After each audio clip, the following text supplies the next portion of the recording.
بسم الله الرحمن الرحیم. ګرانو کتونکو، زم عدنان باچا د خپل وطن .com سره تاسو ته هرکلی وایم. د مینې او د خلوص نیکې هیلې درته ډالۍ کوم د دې دعا سره چې تل ښاد او آباد اوسئ. مینوالو، خواږه او پاسته اوازونه چې د سرونو سره یوځای شي نو موسیقي ترې جوړه شي. د هر قام موسیقي د هغه قام د نفسیاتو عکاسه وي او د هر قام موسیقي خپل آلات او خپل اوزار هم لري. پښتون قام هم د موسیقۍ لویه خزانه او اساسه لري او د موسیقۍ خپل آلات هم. په دغه اوزارو کې یو ته رباب هم ویلی شي. نن به د رباب سازونه هم اورو او په پښتو موسیقۍ کې به د رباب په کردار باندې خبرې کوو. زموږ سره اوسئ.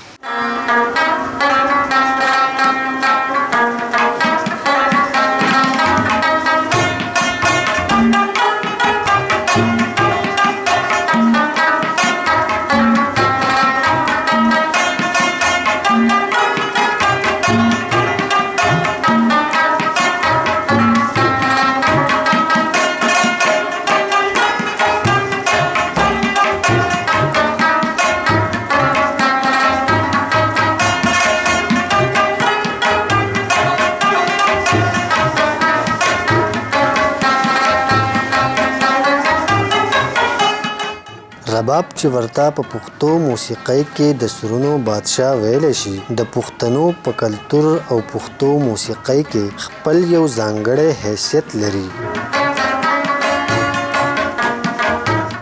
هر کله چې د رباب تارونه وچېړلی شي نو محفل جوړ کړي. خالد خان چې د تیر 20 کالو نه په حجرو، بیټکونو او خادۍ په پروګرامونو کې رباب غږوي، وایي چې رباب د پښتو د ثقافت او کلتور یوه مهمه برخه ده. رباب سره زما شوق، زه سکول کې وم ورکوټ یم، دغه ټیم نه زما شوق دی. زما یو ملګري سره رباب و نو هغه سره به کېناستم پاسېدم. دغه ټیم نه زما دې سره شوق پیدا شو. ډېر زیات اهمیت ته دی په موسیقۍ کې چې رباب نه وي نو هغه موسیقي بیا موسیقي نه ده، دا د سازونو بادشاه دی. رباب د ډېرې مودې راسې د پښتنو سره سره د نورو قامونو موسیقۍ سره هم تړلی شوی دی. تاریخ پوهان وایي چې د رباب ابتدا د یو تارې نه شوي چې د صحرا د منځ نه راوتی و او تقریبا 15,000 کاله مخکې پورې د رباب تاریخ رسیدلی دی. افغانستان او د پښتنو په علاقو کې د 2000 کالو مخکې نه رباب د پښتو کلتور سره تړلی شوی دی. د دې ابتدا چې دی نو هغه د یو تارې نه شوي ده او هغه د صحرا د منځ نه راوتی دی. په هغه وخت کې چې حتمی تاریخ معلوم نه دی، خو کم از کم چې دی نو 15,000 کاله پخوانی دی. دغه یو تاره چې دی نو بیا یونان ته ورسېدو. یونان پکې چې دی نو لوکوټې هغه اختراع وکړه، د یونان نه واوړېدو روم ته او په هغه زمانه باندې چې دی نو په د روم چې دی نو د سوریا پورې چې موږ ورته په پښتو کې شام هم وایو، په هغې پورې دسترس و. نو هغې پکې ډېر لوی چې دی نو هغه چینجز او بدلون راوستو. افغانستان ته د پښتنو علاقې ته رباب کله راغلی دی د دې چې دی نو حتمی تاریخ هغه معلوم نه دی، خو چې موږ آثار اینو نو د بود مت مذهب کم چې دی نو بوتان دي، په هغو کې چې دی نو کم بوتان دي هغو کې د رباب په شکل باندې چې دی نو هغه ته داسې آثار ملاویږي چې په دغه وخت کې په پښتونخوا کې دا ښه مقبول چې دی یو میوزیکل انسټرومنټ و آله وه. او د ګوتم بدھ زمانه چې بود مت چې دی نو هغه د اشوکا او کنیشکا په زمانه باندې هم دا بوتان چې دی نو شروع شوي دي. نو موږ ویلی شو چې په پښتونخوا کې چې دی نو دا په 2000 کاله مخکې نه مقبول چې دی نو هغه را روان و.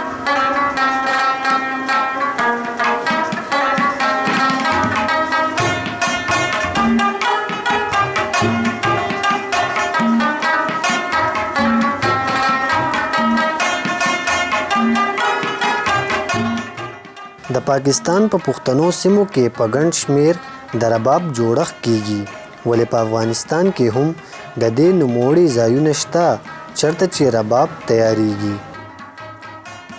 په دې کې دا موږ جوړو د توت نه جوړو د شاتوت نه د تورې بیکاڼې نه د ولې نه د چنار نه او د دې یو لرګی پکې داسې بل دی د غوږ نه پوه شوې د دې نه موږ دا ربابونه رغو د تارونو لپاره موږ چې کله رباب جوړ کړو که نه غوږ مې منځ ورته ولګو او برابر یې کړو بیا پې سرمن واچو بیا پې مزې ورکړو بیا خلک راځي او بیا زموږ دا دي د یو رباب قیمت دی د 8000 نه واله 10 زره 11 زره 12 زره 14 زره 14 زره لکه داسې پکې شته د 500 زرو پورې کې شته د 500 زرو رباب پکې شته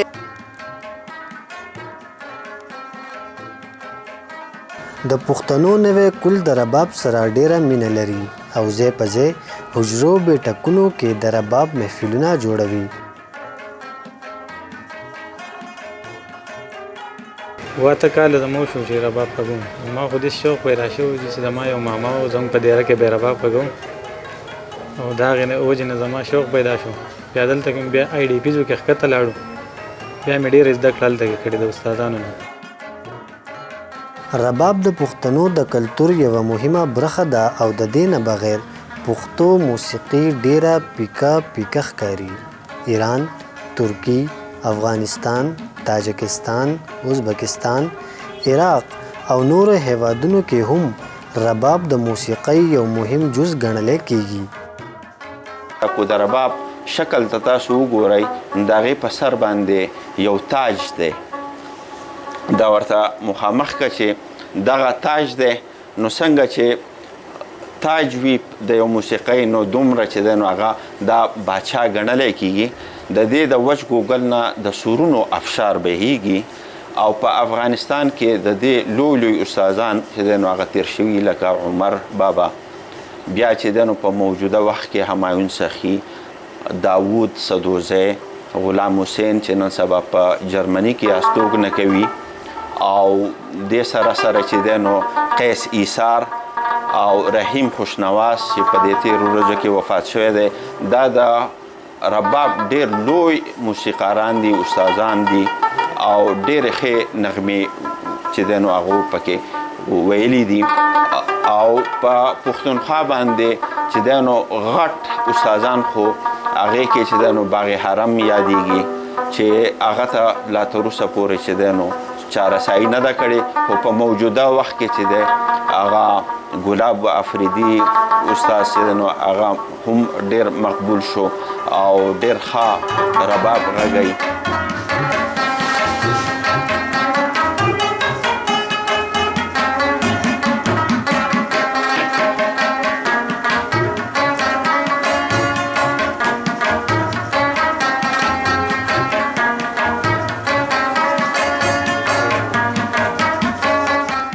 ګرانو کتونکو زه هیله لرم چې پروګرام به ستاسو خوښ شوی او د رباب د تاریخ او په پښتو موسیقۍ کې د رباب د کردار نه به څه نه څه خبر شوي هم یئ. د پروګرام ټیم سرته رسي د خپل وطن .com د ټول ټیم سره زه عدنان باچا ستاسو نه اجازت غواړم د دې شعر سره چې دعا کوه دعا به کومه دعا کوه دعا به کومه که مې وربشه په نصیب وه را به شمه. د الله په امان.